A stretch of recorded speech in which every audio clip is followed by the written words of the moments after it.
एक एक कॉन्सेप्ट होता है जिसको कहते हैं बटरफ्लाई इफेक्ट, कि कहीं दुनिया के किसी कोने में अगर तितली पंख भी फड़फड़ाती है ना, तो उससे जो एक हवा का एक झोंका पहला निकलता है, वो आगे बढ़ते बढ़ते कहीं और पे सुनामी लाने की क्षमता रखता है।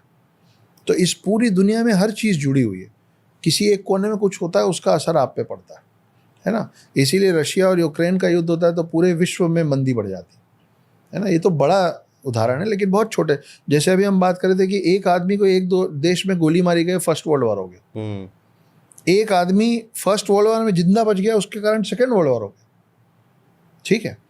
जबकि लाखों लोग मरे, लेकिन एक एक लोगों की वजह से पूरे विश्व में परिवर्तन आ गया।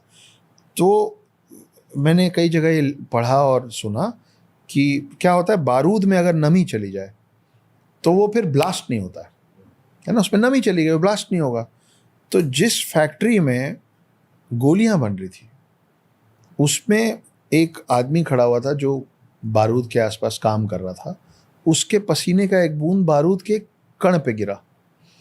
अब कई टन बारूद डिवाइड हुए गोलियों के अंदर, लाखों करोड़ों गोलियां बनाई गई। वो लाखों करोड़ों गोलियां हजारों लाखों सोल्जर्स में बांट दी गई, ठीक है।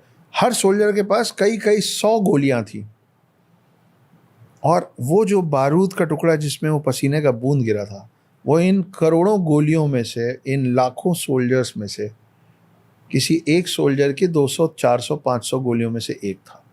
ये वही गोली थी जो जब हिटलर पे चलाई गई थी, तो उसके वो जो नहीं चली थी गोली, वो इस वजह से नहीं चली थी क्योंकि वो बारूद का टुकड़ा उसी गोली के अंदर था जो फायर नहीं हुआ। तो आप सोचिए कि किसी एक पसीने की बूंद की वजह से एक आम सैनिक बच जाता है, जो बाद में सेकेंड वर्ल्ड वॉर कराता है। तो ये मैं सुना, मैं बोला कमाल की कहानी है, तो मैंने सोचा आप लोगों से साझा कर दूं। काफी कमाल की थी। एक पसीने के बूंद से हिटलर बच गया और फिर कितने लोग चले गए।